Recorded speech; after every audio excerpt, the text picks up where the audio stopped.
Commission. And Steve Washburn is not here, so I'll be serving as chair. And this meeting is being held in the hybrid format, and so committee members and the public have the option to attend in person or remotely. And as we have, do we have any members joining remotely? No. Okay, well, we'll take a roll call vote to see who's present. Stephen Washburn is absent tonight. Carly Rockland? Here. Peter Bamber? Yeah. Bamber. John Gear? Yeah. Kelsey Quinlan? Here. And Vice Chair Catherine Walsh here. All right. Oh, sorry. I got everybody? Sorry. Yep. Yeah. Okay, good. And Holly's here. Good to know. Okay.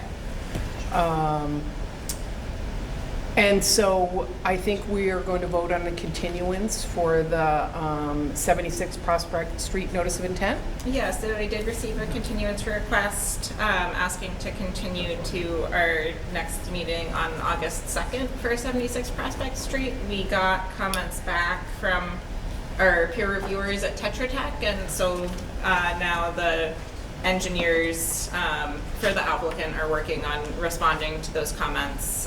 There was also a revision of the wetland line that resulted from the peer review, and so I think the application is being modified. And I would recommend granting that continuance request, particularly with Steve not here, to make sure that we maintain as many voting members on this as possible. Okay. Any questions or comments regarding that? Okay. So moved. Can I have a second? Second. All righty. So we'll go around and vote. Steve Washburn absent. Carly Rockland. Aye.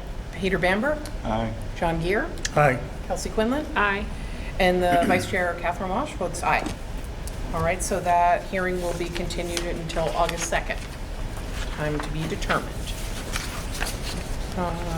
And next up is One Technology Drive, Notice of Intent, Norwood number 2023-09. Applicant is Mike Aragonis, and we've got Representative Sam Malfonte from Soli Engineering. And so we also have a continuance request received for this to continue as well to our August 2nd meeting, and the work that's ongoing for this hearing is I had asked the applicant to have a draft of a conservation restriction ready for us to approve, and so they are working on that. Okay. Any comments, questions, concerns? Okay. If I could get a motion for continuance? I'll make that motion. Thanks, John. Second. Thank you. All right, as we do in the remote environment, we'll go around. Carly Rockland, Aye. Peter Bamber, Aye. John Gear, Aye. Kelsey Quinlan, Aye. and the Chair, Catherine Walsh, votes aye. So we'll continue that also till August 2nd. August Sorry. 2nd. Yep. Awesome. Okay. So next up is 25 Endicott Street, a request for determination of applicability, and Norwood number 2023-15. The applicant is Applied Plastics, and the representative is Brian Donahoe. Do we have representatives? Right here. Awesome, great. Hey, thanks. So I'm Brian Donahoe from Goldman Environmental Consulting, and with me is Andrew Patrick Hogan, who's working with the owner and on the building we're going to discuss on a different site, but he's working with me on all these related applied plastic projects, which there are actually 3 coming up. And Shannon McDonald, who's not here because she was drilling wells all day in Lawrence, and I said, take a shower, go home, come on. It's in the air conditioning. She worked really hard all Okay. day, but she's training and learning from this guy, me. So, what this is all about is it's an RDA. 25 Endicott Street is Applied Plastics is a medical manufacturer. They've been there for a long time. Really nice company. We have been before the commission 12 years ago for an addition to, at 65 Endicott, just right next to them. It's a much bigger building. Went through conservation, did a lot of wetlands restoration, restored the dam at Soap Mill Pond, which I want to talk about a little bit. But this is all about just putting in 3 new geothermal wells. There's already one in this particular location, and there are 4 in the property I just talked next door, 65 Endicott.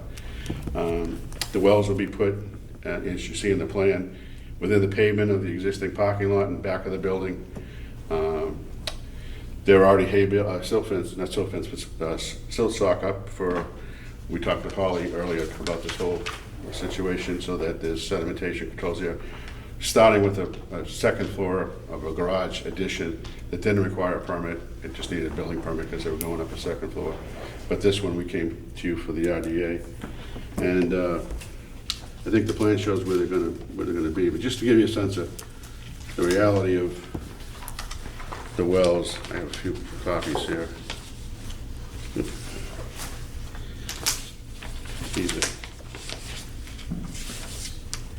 These are 8-inch wells that are drilled at the location here that you see at the plan shows. There's donuts over there for me. Thank you. It shows the drilling rig and the frac tank, one picture, and then just how they just cut out a circle, 4-foot, 5-foot diameter in the pavement. Basically set the drilling rig up, drill down. Each of these wells is 1,500 feet. So it's getting close to a third of a mile down. The frac tank takes all the drilling tailings, goes in the frac tank, settles out. The elutriate on top is basically clear water. You see some of the staining, just a very fine silty material. We're gonna direct that to this sedimentation basin we built for the town under the MS4 program 10 years ago. There's a oil water separator there, but there's also a sedimentation basin and several wetland basins that are, about this picture. So this is what we constructed. I'm putting that over there. Okay. This is when it was first done. It's all been overgrown now. Town was going to maintain this dam, which is something I'll talk about. But that's all in place for the fine sediment before it goes to Hosbrook. So it's a top of the line, #1 MS4 sedimentation basin. And we did it so to take all the neighborhood that's across Endicott Street. There's a large 1950s, 60s version. It's like 35, 40 houses in there. That all drains into this new system. Before it used to go directly into Hosbrook. So that's basically the project, is to put the 3 wells in. It'll take probably 2 or 3 weeks at the most. All the sediment will be in this frac tank, hauled off site. It's all clean, there's nothing to it. Anything that does drain off the surface of from well water or water that's used for the drilling rig to cool the bit will be going into the sedimentation basin. We'll watch that. It's just very fine, dusty material. And then the sedimentation basin will be cleaned out if we have to. So that's the Thank you, I request. appreciate it. Holly, do you want to add anything?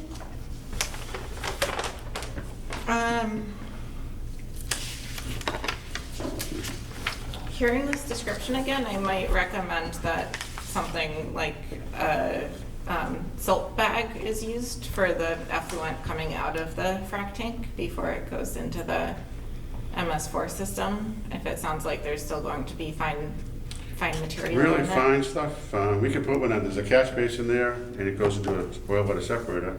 Yeah. Either one. We could put either one. They're right there. So either. I mean like not a silt sack for a catch basin. Like a filter bag. oh, what and I just, mean. yeah, just. Okay. Yeah. Sorry, I used the wrong term. Yeah, we can do that actually. Yeah, just. Unless you want to come out and look, we could put us. I'm actually thinking that if we did the catch basin, that'd be easier to maintain. That's what I'm thinking about. Either one, you could, have a condition, either one, and if you want to come out and just look at it, just see situation is, I'd like to come on anyways, just so you Yeah. can see what's going on. But we can put either one, but that's easy to do. We either one's pretty simple. So I have a question about the well itself. Yeah. Now, are you just circulating water, or is there no glycol loop in it? No glycol. Okay. It is closed. It's a closed loop. Yeah. Just water. Yep, There's no contact with any groundwater at all. In fact, this bedrock is it's amazing to me. There's no water in it. It's like, there's not a crack in this thing 1,500 feet down. All the water's sitting on the top with a little bit of groundwater there is. And, but it's worked really great. But yeah, it's a closed loop. It's maintained once a year, just by cleaning out the biota that starts to build up Yep. inside. But yeah, there's nothing, Thank no, doesn't touch the ground. Great. Any other questions from the commissioners? Okay. Is there anybody online today that has any questions? Was anyone online to speak about this hearing?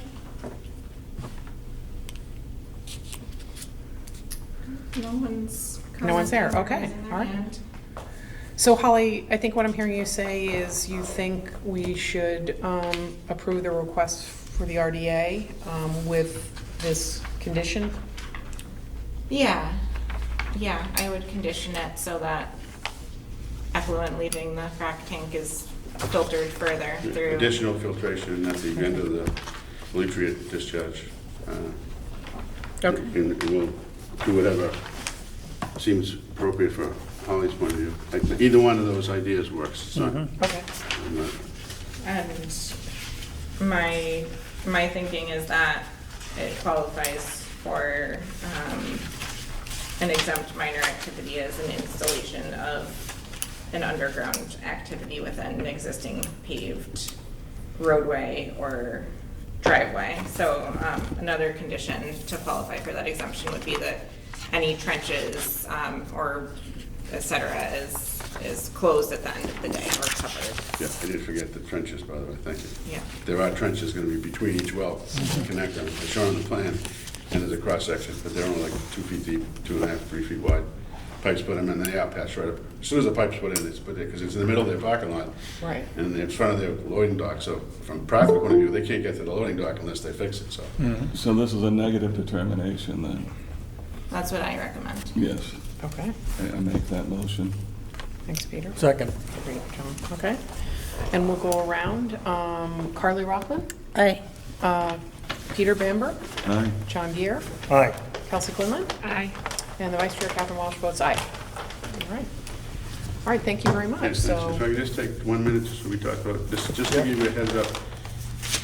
Applied Plastics is in the process of doing what they're doing here at this 25 Endicott.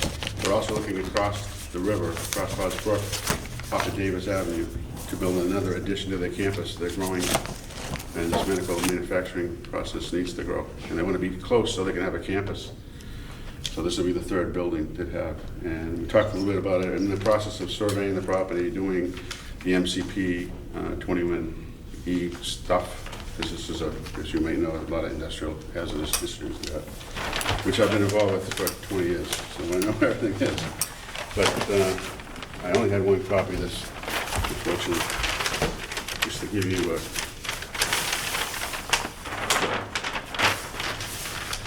So here's Silk Mill Pond. Here's the building we just talked about. This is 65 Endicott. Hodge Brook is here, and the property we're talking about is on the other side, over here. Where's the little bridge? The little bridge is down this way. There's a couple of bridges, actually. So is that the old Forte Fairbairn? Yeah. Yeah. Okay. And so this is the property on the other side, just to give you a sense, orienting this to Osbrook. So this is Osbrook. This is the parcel, which is all one parcel. We're looking at purchasing something like this, which crosses Osbrook, just the way it's set up now. And these two parcels, which are existing homes, which are going to be gone. So we're doing the preliminary work now, but in talking about this, right off the get-go, I said we should be talking about, I know you're interested in acquiring Hosbrook, you already own down to here, the park area that we helped renovate for you and fix the dam up. This would just be a way to continue it down along the river, figure out what would meet, the goals of both the commission. But we had set up for fishing and parking spaces for the town at the dam. There are already 3 parking spaces there. And this would be a way to make the trail longer, because the viaduct for the railroad is right about here. Right. So, but, as I mentioned, Holly, there's a way you can get under, when they put the sewer in, there's a little encasement for the sewer that we could work on, not we, but as you get into it, you actually can walk into that So culvert. for folks who are joining online, the discussion right now is that Applied Plastics is looking at expanding across Hasbrook to this parcel across. This is still Dave Ring? Dave Ring's still involved, but Dave is, Applied Plastics has been bought by another company. Oh. He's still on the board. And Craig Carter. I know. He's, this is his, he wants to expand. He's been telling us he should expand, and then when the pandemic happened, everything kind of slowed down. As soon as everyone started going to doctors again, boom, Yeah. took off. So, And a lot of their manufacturers require inventory on hand. It's required a massive increase in space, so it's fighting for space at this point. but the idea I want to just get in front of you in this 5 minutes is we have started working with Holly, work with the commission. If you want to have an informal meeting, getting a quorum together, and necessarily maybe assign somebody to it with Holly, then have a meeting so that there's a dialogue of what would work for the commission. We're talking about like having access between the 2 buildings going across there, where they could get a front end, not a front end loader, but a forklift, a fork loader, this small thing, intermittently. There may be issues with the commission on whether it's paved or not. Those kind of questions, get those resolved. But the idea is to have a campus and have someplace where people can go, whether it's the public or people want to go out to lunch, sit out lunch outside, work there, that kind of a idea. So, but this is perfect for that.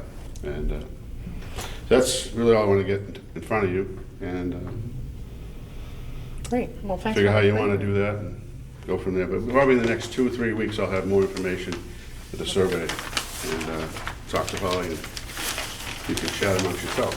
Great. All right. Thank you, Mr. Domino. I appreciate it.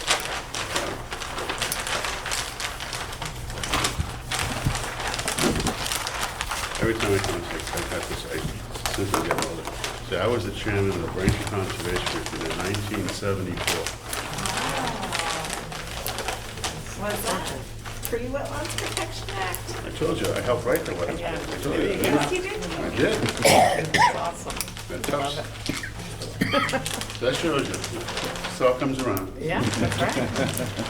All right, thank you. Thanks for Thank your you. work on the Wetlands Protection Act. Appreciate it. Yeah, it's awesome. Okay. Nice to see you again. Yep. Nice to see you too. Thank you. All right, so My sister, yeah. I have. You know, with the fishing thing? Yeah, that's there why I you have grandkids. go. Good night, you guys. Thank you. All right, next up is 0 St. Joseph's Ave, the Cooper Park, a notice of intent, DEP number 2510548, Norwood number 2023-14. And so the applicant is the Norwood Conservation Commission.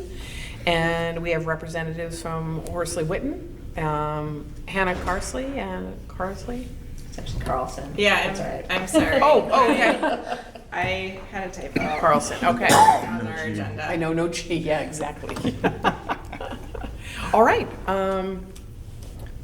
so would you like to step up?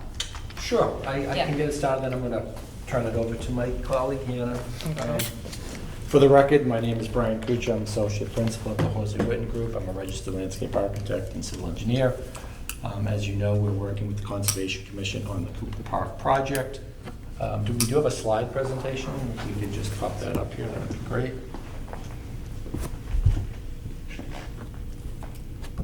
You can just skip right to the next. I'm just gonna start sharing it for folks joining us online. And if you could just click to the next slide, oh, that'd be great.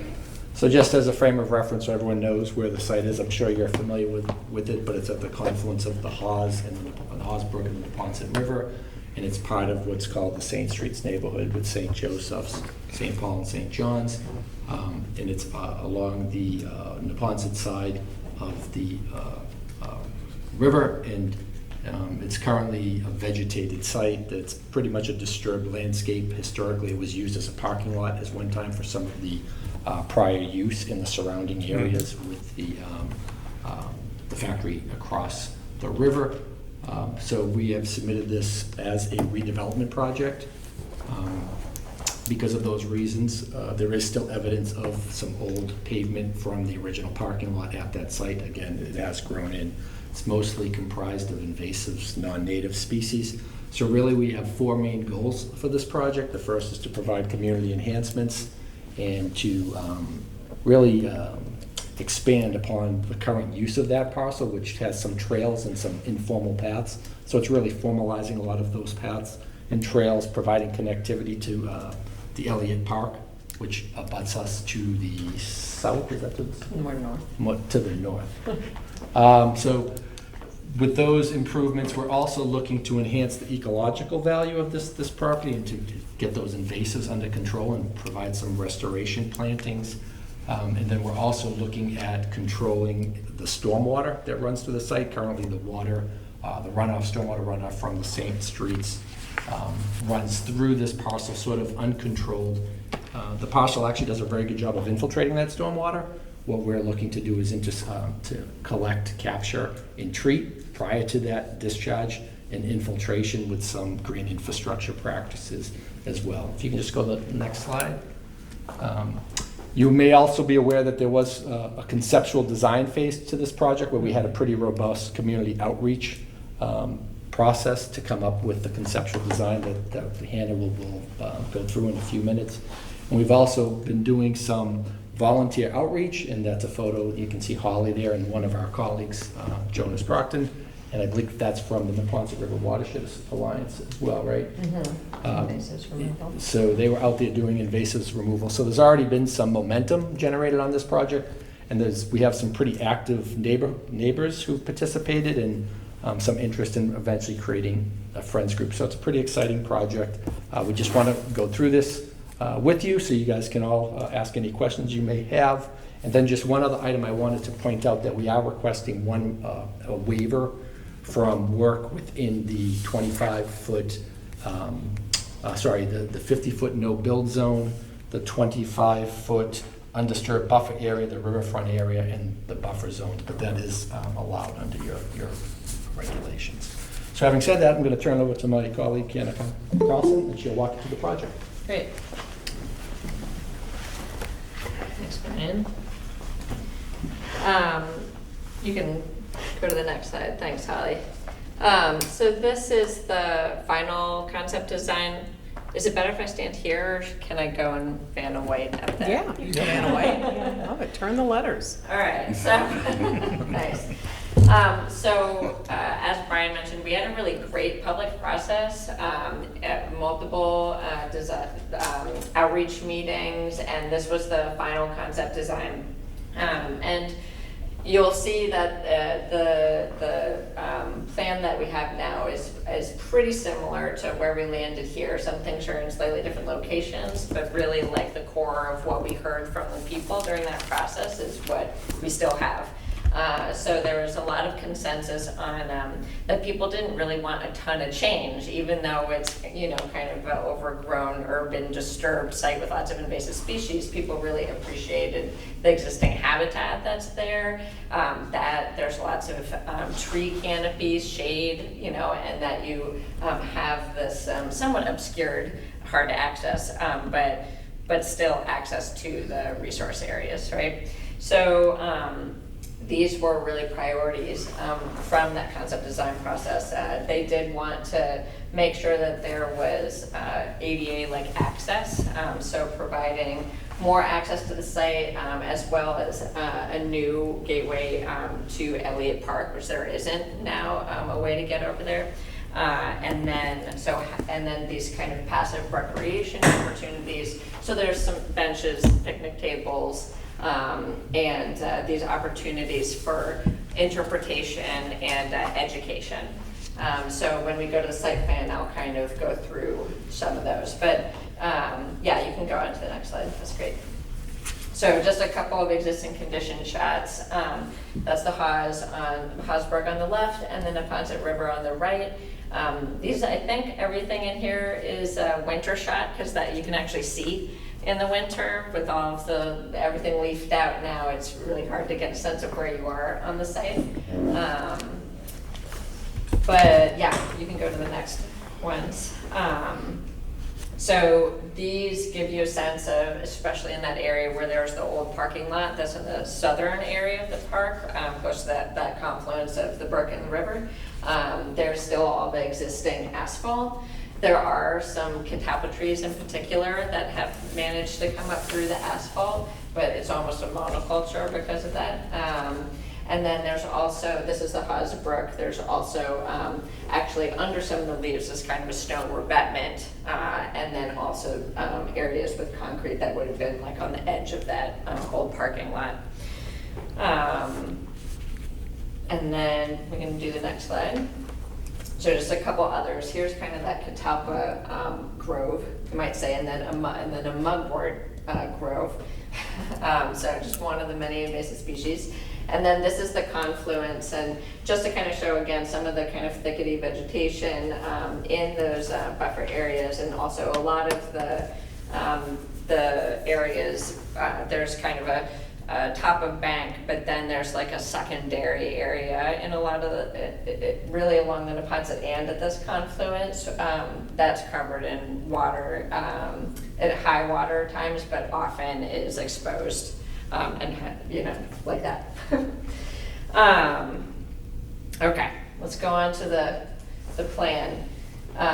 So this is the site plan, and you can obviously with the buffer areas kind of highlight on top of it. And so a couple things I wanted to point out. There are existing easements on site. So there's an MWR easement currently that goes down to their sewer siphon that's right at the Neponset. And there's a sewer easement here, and then a town sewer easement that cuts across the site up the top. There also is existing, as Brian mentioned, a lot of desire lines, mostly neighbors, but I think people use the site now, and you can see people kind of bushwhacked through the vegetation. And so our path layout, formalizes a lot of those paths. And so what I'll do is I'll go through some of the elements of the design that Brian mentioned, but just pointing out where they are on the plan that was part of the package. So at the end of the different Saint Streets, we actually are reducing the existing impervious cover because there are these kind of round, cul-de-sac-y kind of areas here. So we're actually reducing the impervious cover. We're using permeable pavers where we can. We are also, as I mentioned, opening up this gateway to Elliott Park. The stabilized soil pathways, some of them run along those desire lines. They're ADA accessible surface. There's kind of a hierarchy of path width, but we really tried to minimize the width as much as possible, but wanted to make sure that it would be able to accommodate maintenance vehicles as necessary for MWRA, the town, and then for maybe slightly bigger groups of people, maybe classes that might be circumnavigating the site, and then the kind of smaller paths in the interior for the more peaceful walk in the woods moments. There's a few benches kind of around the site, and then there's picnic tables closer to the river and the brook to maximize views to the river and those opportunities for having like these educational experiences by the river. So they're kind of paired with these overlooks. So there's two overlooks and a little boardwalk here. And again, those are placed in areas that already have slight openings and views to the river, and that this one really kind of maximizes a view up or downstream. That's quite nice, and they're situated at kind of the top of the bank, overhanging just a little. And then there's 2 water access points, and these are really formalizing also existing kind of areas where people are kind of bushwhacking down to get to the water, so providing safer access. And the elements that I just mentioned that are in this area closest to the actual resource are not below mean high water. They're not actually in the resource itself. We also have an outdoor classroom, just to touch on that too. There's an outdoor kind of classroom and a nature play lab area here close to the access point into Elliott Park and because there's a school right here, Balch Elementary. So that's kind of, this is kind of the more active part of the passive recreation and kind of learning lab area. Let's see, do you want to touch on the stormwater anymore? I mean, Sure, I can just really Yeah. quickly, we have 3, as I mentioned, we're using green stormwater infrastructure to treat this runoff before it gets discharged out. So we have 3 locations at the end of each one of the streets that's now intercepting, their bioretention areas, intercepting the stormwater to provide some pre-treatment before it gets discharged into these larger areas that are just natural depressions that absorb the water and seem to do a really good job of it. For St. Paul, we are collecting it, again, in the bioretention area, and I should mention they're all sized for the half-inch water quality volume, obviously to the maximum extent practicable, because these are sort of a retrofit to the existing drainage. In this instance, the stormwater then runs into the Haas Brook as it kind of runs. There isn't as much infiltration yet. It sort of runs, settles out, and then makes its way into the Haas Brook. And then just one other thing on the grading and drainage. We're also in the flood zone, so we are meeting the mitigation requirements as far as matching our flood elevations. We're trying to keep the grades as close to existing as possible. It's not always possible, so in those instances we've done some contouring to create additional volume. So we do meet those requirements. okay, great. I also did want to just touch on the restoration areas, so that were part of that redevelopment ratio. So the restoration areas, sorry, they're not like shown explicitly on the plan, but we were looking really at the area closest to the river. And that calculation included like the temporary alteration, so basically the limit of work minus the permanent, the path alteration, the invasives management in those areas, the green stormwater infrastructure, especially just the one closer to the river.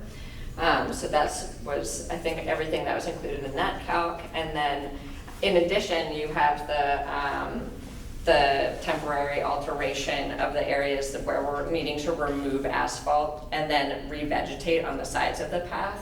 And in addition, there's a slide I'll talk about in just a minute, but where we are going to have gap planting areas too. So in those areas or anywhere where we have planting shown, we would also be removing the existing asphalt to do native plantings in those zones.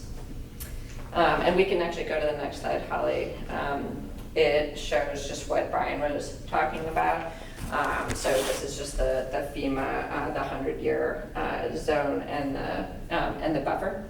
And you can kind of tell by looking at it, we did try and look at having most of our kind of site elements outside of the flood zone and looked at elevations and things in relation to that. And then the mitigation areas he was talking about are mostly in these areas. So that would be revegetated with native plants as well. And those are the preliminary flood zones too, not the effective. So those That's are the right. ones that we're anticipating. That's right. We can do the next one. The next one is actually this table that I made. I found a small human error in today where we accidentally flipped just the figures for the 0 to 25 and the 25 to 50. So I do have a few of these if you want to hand them out. I just highlight what the mistake was. But this is the table of the disturbed area calcs that's in your package, so we can go back to this if we want to talk about anything. in particular. So those two, Yeah, so those two are the ones that in the original NOI package, they were just flipped. So it made it look like there was a lot more disturbance, like right in the 0 to 25. And I was like, wait a second. So they were just copied from the spreadsheet and put in the wrong row cell. So yeah, so we can touch on these as needed when you guys have questions. Otherwise, I want to just talk to the planting plan. If you want to go to the next, unless there's anything in particular. Yeah, give me 1 sec to switch what I'm sharing. Okay.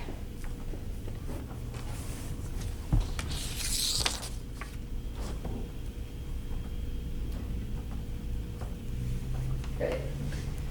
So the areas that are highlighted are these different planting zones, and one of the things, just kind of the takeaways from the visual, is that we're really intentionally, again, not disturbing that much of the site. We're kind of targeting things. So we're doing invasives management.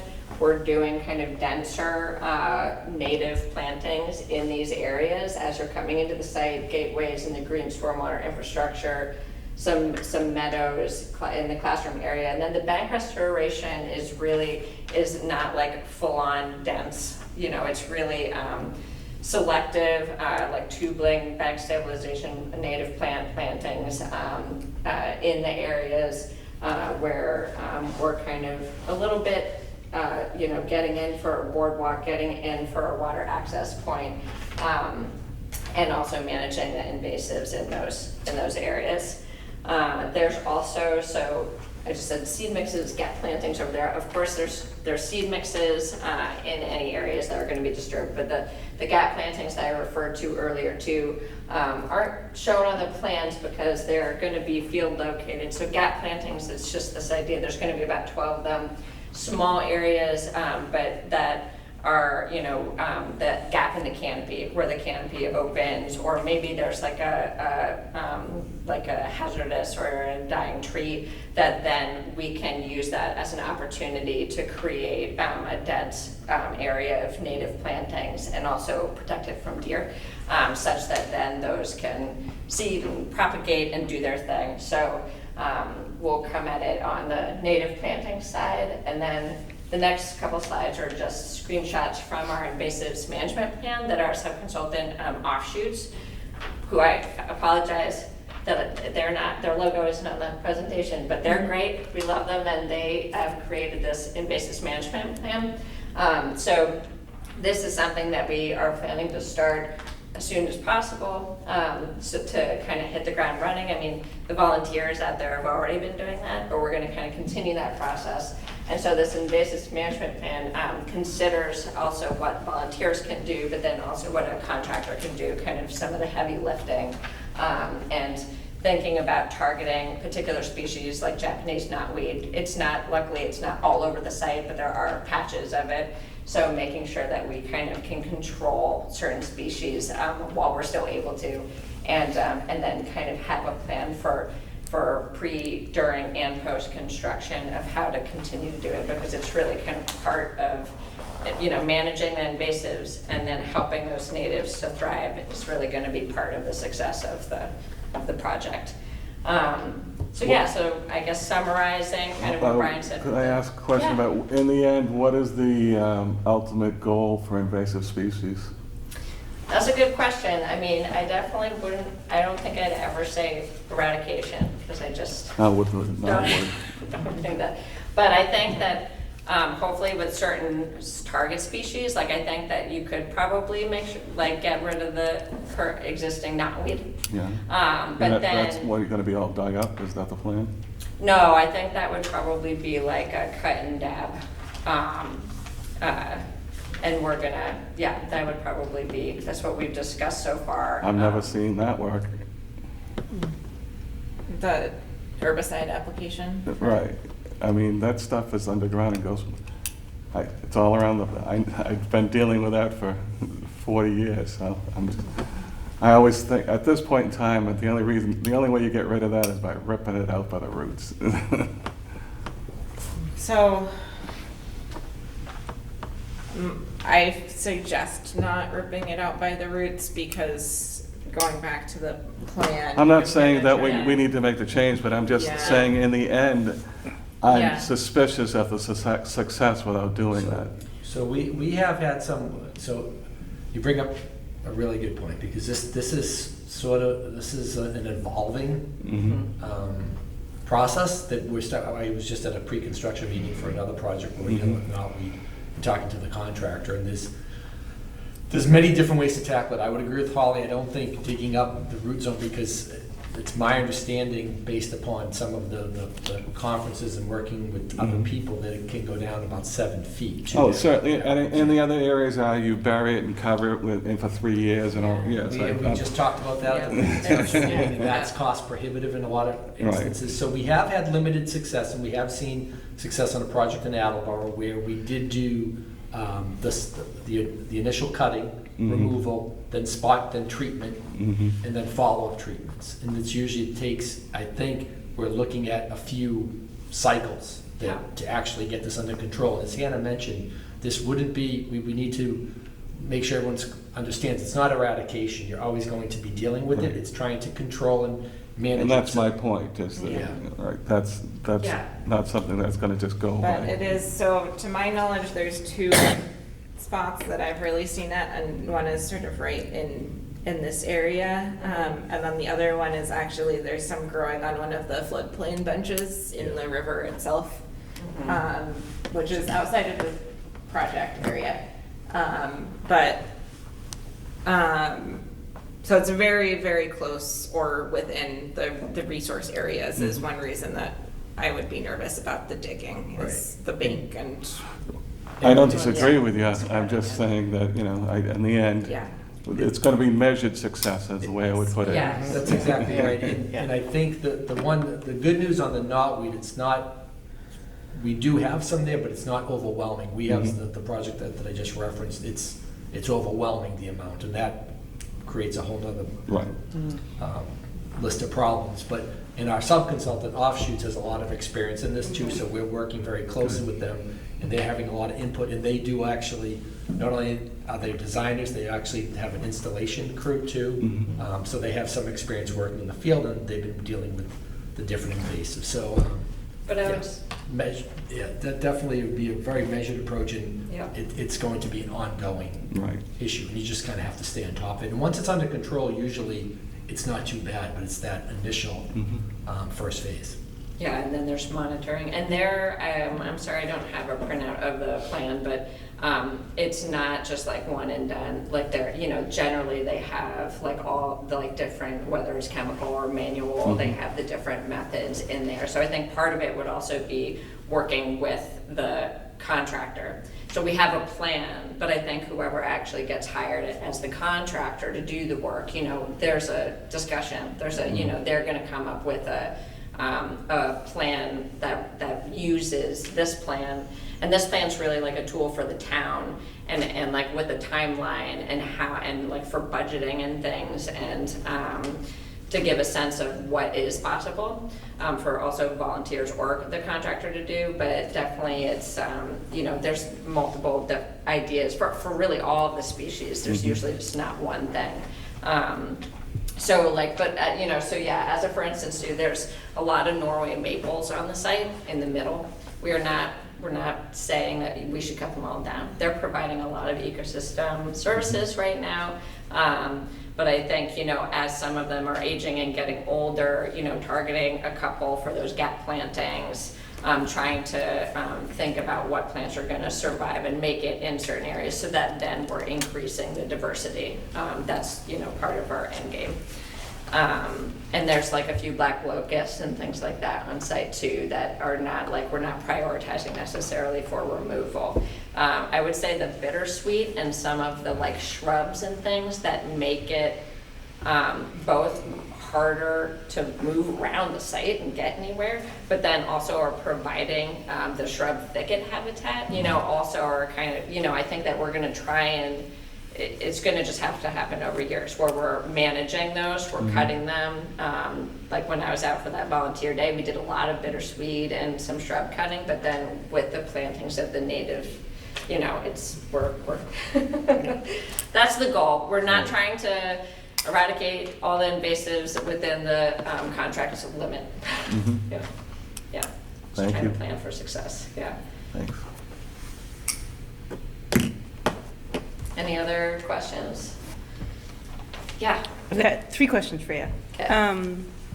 So when you were speaking of the remnants of pavement from previous use, is all of it being removed or just from specific locations? Just from specific locations, because it's kind of like the other areas where we don't want to just like dig up everything. That would also, and it's really this whole area here.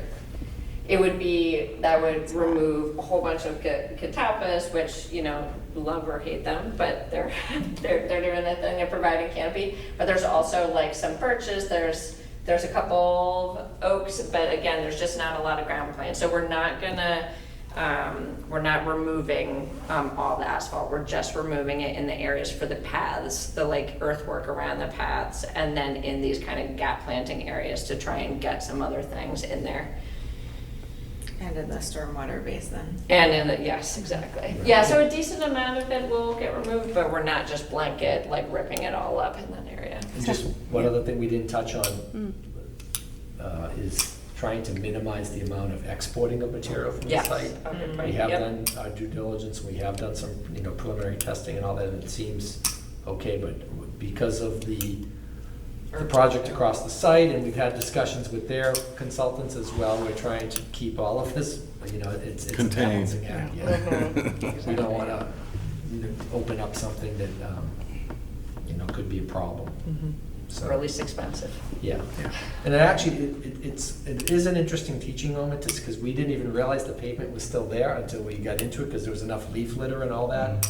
And then the fact that nature kind of just took back that site, although it's all catalpas and it's monoculture. It's mostly catalpas, but We it did does kinda think it was provide a- like a very kind of unique environment It does. in that area that feels a little kind of special and different.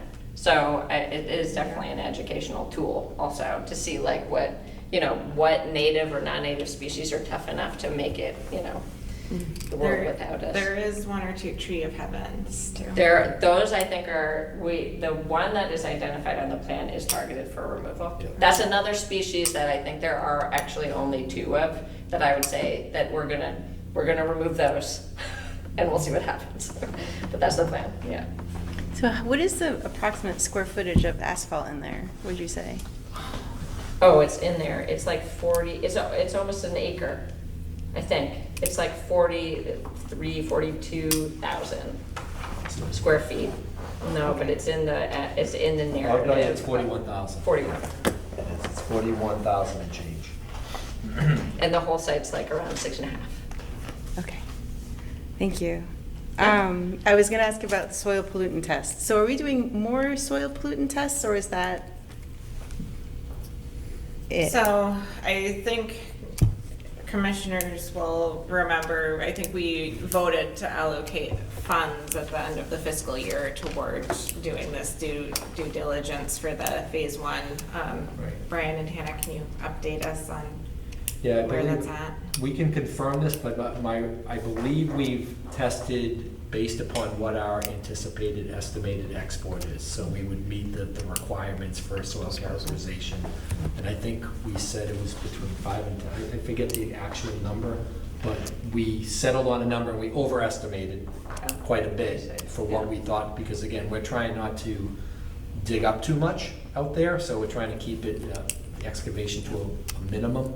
So based upon the volume from our cut and fill calcs, we then did the soil characterization, so we would be able to export that material. And so far, I think the report is not complete, but I think what we've heard is that they didn't find any, what's it called, reportable Right. materials. Yeah, Good. this is good, yeah. Surprising. Yeah, good news. Yeah. Well, and this site has been subject to these types of surveys and studies in the past, so, and has not had a reportable finding in the past, so that's what we were hoping for sure. Yeah, we did work, because there was some earlier testing done by another consultant, so we did meet with them as well, as we kind of discussed the site in general. And I think for the most part, historically, it was just a parking lot, though, so that was the good news. It was across the river where there's issues. And is it when you were mentioning that you've got the river channel and then you've got the banks, and then it sounds like there's a lower bit where water gathers, is that from dredging? So is that a potential source of contaminants that was a concern, or? Oh, I don't think so. So historically, Hawes at least has been channelized, and it was presumably dredged when it was channelized. But that was a very long time ago. And the floodplain benches are just that. They're floodplain benches that are sort of the natural transport of sediment down the river and catching where there's a bend in the river. We do know, that is, it's a lot of fill material in there, where it came from. And we looked at some historical aerials too, and the Neponset has been in that location for quite some time. So I don't think there's been any recent. And the dredging. Haas. Right. I think as back as we could find on the historical maps, it's been like in that formation. Yeah, do you remember how far back we were able to look? I want to say at least to the 50s, but I think there's even farther. Thoughts. Okay. Hosbrook, oh, it's long before that. Yeah. Yeah. Yeah, I but was we're just almost looking at even air, in the like, because you 1800s. can go back on. Right, but I mean, it's been in that spot. Spot. Yeah. I I think think if you look at- I was I think looking those at were the deed aerial. for Well, the- no, we have a historical map, that's what it was. The map is older, Yeah, and that was maybe a- 1800s. It is, Yeah. 18, like Yeah. late 1800s. Yeah, I was looking at the deed for the Hawes Pool Ponds area earlier today, and it was exactly as it is today, and that was from 1936 was when the Right. town recorded that. Any other questions? One more question, if you don't mind. No. I remember during the community meeting, people were excited about the prospect of potential community gardens. Is there a spot in there for I that think that the use? focus of that conversation was kind of like a food forest That's more it. than community Okay. gardens. Yeah. And so our the desire for this kind of idea of food forest, but then also this idea of habitat preservation creation, like people were really excited about all of the wildlife that they had spotted over time. So you can kind of see in our plant list right now, like there's a lot of plants that are maybe not, some of them are edible for humans and foragers and whatever, but a lot of them are also, it's like for animals, so thinking about berries and nuts and and also even in the herbaceous, so I think that's kind of where we landed was less like a more active gardening kind of area that maybe is something that could evolve over time, but with the dense canopy and things that are there now, it might be hard, but to have some of those native edible plants that humans and animals could take advantage of. Okay, thank you. Yeah. Any other questions? Anybody online? No? I see Patty Bailey shaking her head. Oh, she's all set. Holly, do you have anything to add? I think that, are we done with the presentation? Yes. Okay. So what I would add is just sort of from a regulatory standpoint, looking particularly at our bylaw and the no disturb areas that the commission is very protective of. I do think that this is the time to allow that disturbance that having the defined pathways, the defined overlooks, and there's one location where stairs are proposed sort of to get down lower to the river. Those are all, I believe, more protective of the river than sort of having people crash through to get down there on their own. And the paths are stabilized soil, so there's no pavement proposed. The boardwalks, of course, will be have gaps in them, so they're permeable as well. And I think one cool thing about our bylaw is that one of the interests it protects that's different from the Wetlands Protection Act is it specifically cites recreation as one of the interests of protecting wetlands, and I think that all of these do a really good job of protecting all the other interests, but also providing that recreational aspect.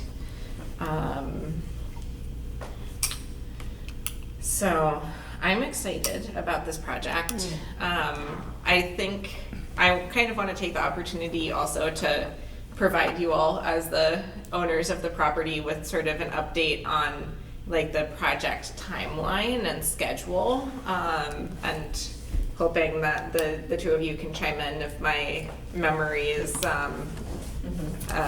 escaping me. But I think that the plan for moving forward with this, should the commission grant the permit, is that we would like to go out to bid first for some of the invasive management work to be able to start that as soon as this fall, and sort of get the jump on managing invasives.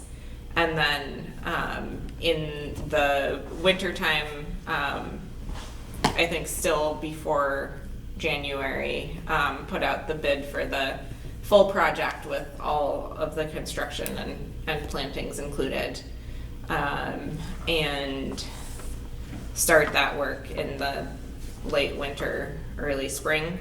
Hannah's nodding, so Yeah. great. This is the schedule that Hannah wrote, so. I think the So we're only sticking other with thing it. we talked about, which we might do, is pull out the plant procurement as well. Yes. So that then, we've done this now for one or two other projects where often, you do a whole planting plan, you want all these native plants and everything, and then you're in construction and nothing's available, it happens all the time. So, being able to order things and even have things grown out, like especially because for the most part we're using like kind of conservation sized plant materials, maybe a little bit of bigger stuff like at the gateways, but generally it's going to be small stuff, so we could actually have someone such as like Native Plant Trust or these other places like grow out the plugs that we'd be interested in having, so We that could then tell New England Wetland Plants, Right. we want 200 silky dogwoods for Yeah.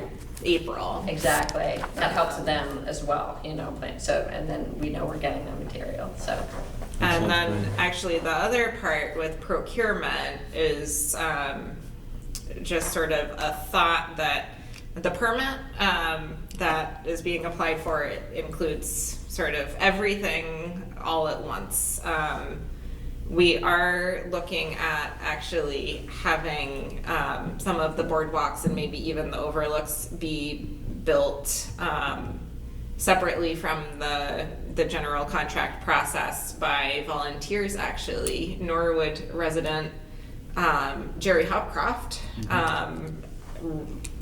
impressed me recently with a boardwalk that he helped design and lead construction for in Quincy as part of a NEPRA effort, and he has offered to do the same for our boardwalks for this project, so that could significantly reduce the construction costs. He's of the- very good. Yeah, of the project, and he's actually already trained a couple of Trails Committee volunteers and some are intern in doing surveying work, so they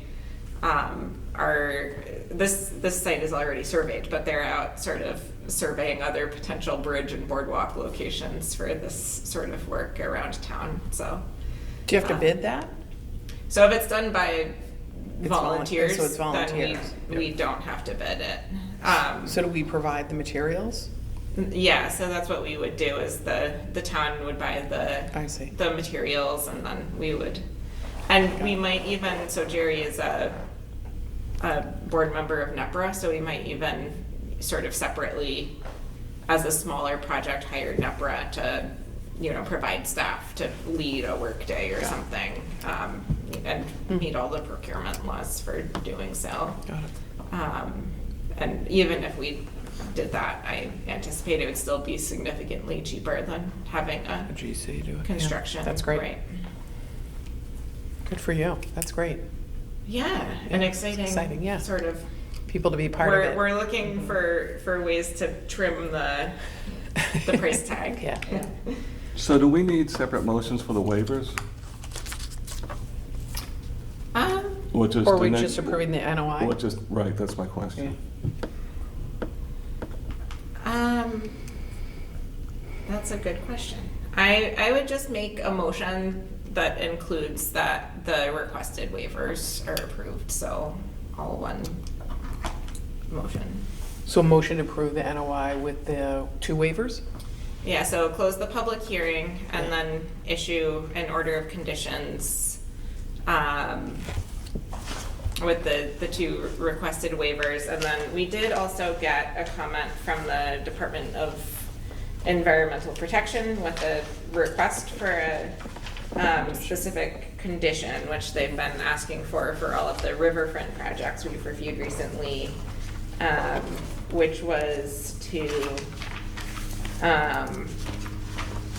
include a continuing condition in the certificate of compliance, as well as the order of conditions, prohibiting further alteration within the restoration or mitigation area, except as may be required to maintain the area in its restored or mitigated condition, and that prior to requesting the issuance of the COC, the applicant shall demonstrate the restoration or mitigation has been successfully completed for at least 2 growing seasons. So moved. So I'd recommend standard conditions with that one as well.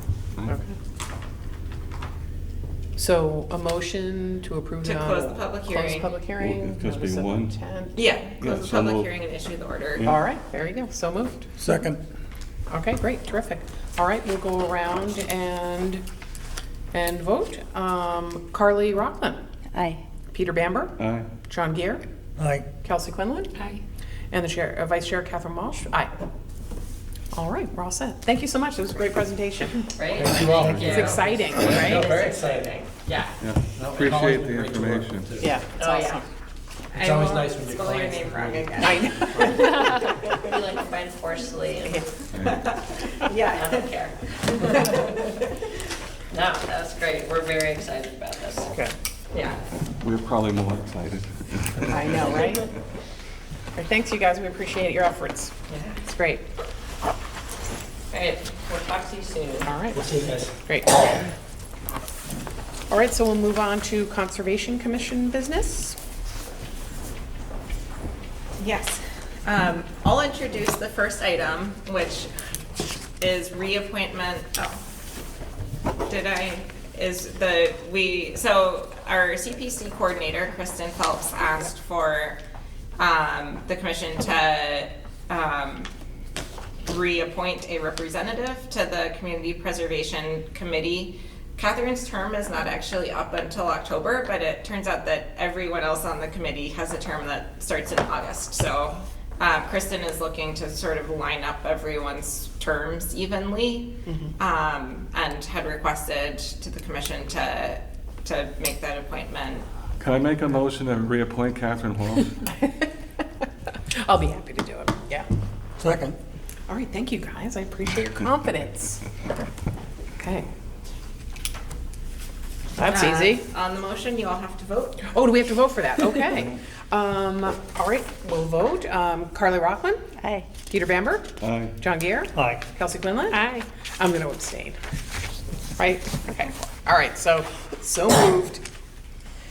All right, and next up is, CP. So next Endine? up is the Endine Orchard Subcommittee update.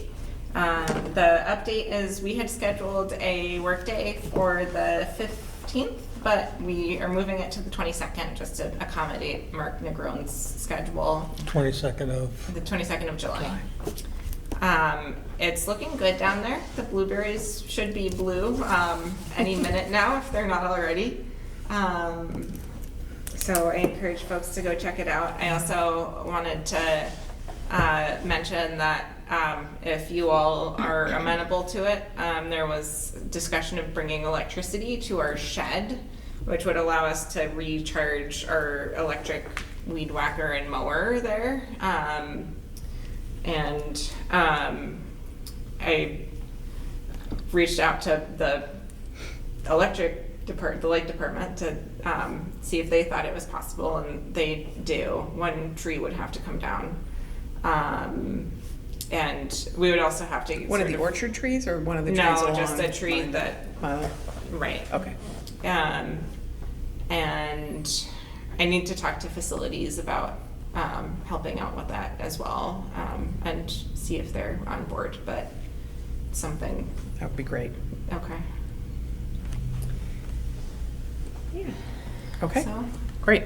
CPC, we had a meeting earlier today, and all the grants are out. Jeez.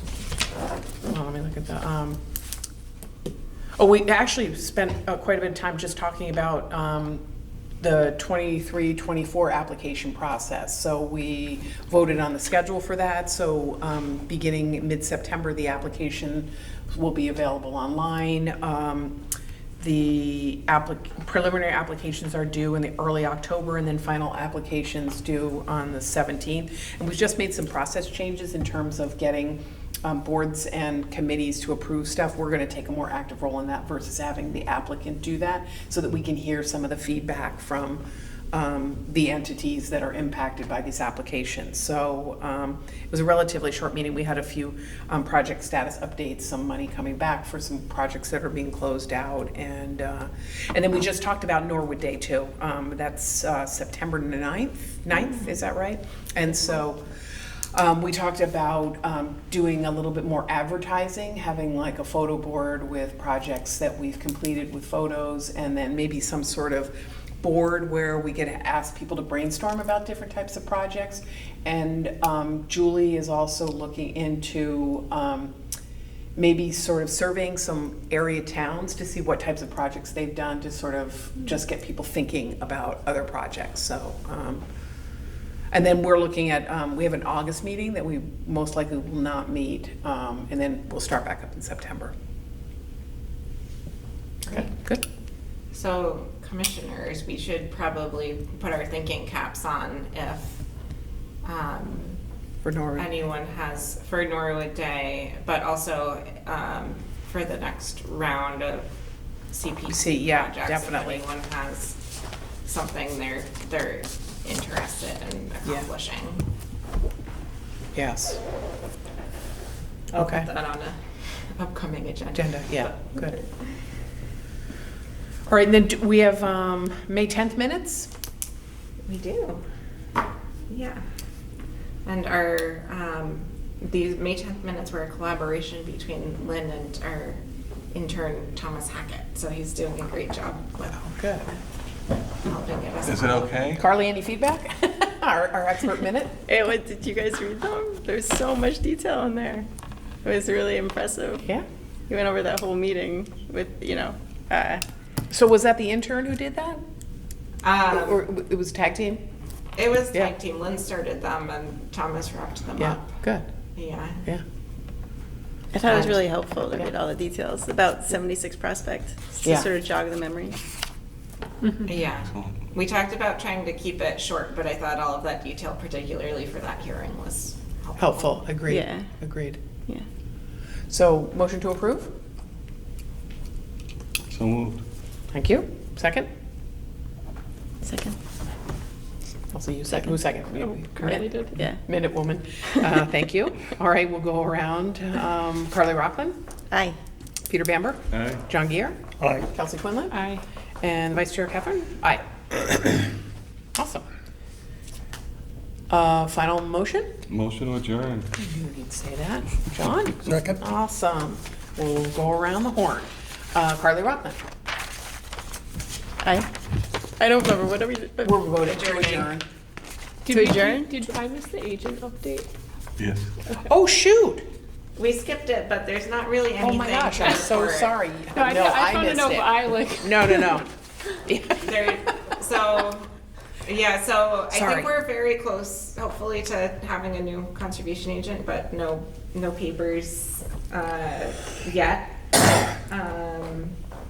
And I wanted to let folks know that our intern, Tomas, has been out with Joe Barrett from the Trails Committee, surveying potential bridge crossings for future trail networks, and doing a lot of work on that, which has been exciting. And that would allow them to propose bridge designs that would meet stream crossing standards for the Conservation Commission. Oh, great. Cool. I saw you out on the Moderna project out on 1A there, Washington Street, the other day. Oh, yeah. Yeah, I was gonna honk, but I thought maybe it wasn't It's safe. starting. It is. It's exciting. We talked about containing the knotweed on that site when they're excavating. Are they gonna do some of the removal? They will? No, Or they're just- not specifically removing knotweed. I just wanted to make sure the knotweed didn't get spread Right, across got the it. whole entire site. Got it, okay. Do I have to restart the adjournment, or can we? I think you can just Just have vote. everyone Re-vote? all in favor say aye. Okay. Perhaps. Okay, all in favor, say aye. Aye. Awesome, all right, sorry about that, Holly. Because I was very interested in your report. All right, thanks, guys.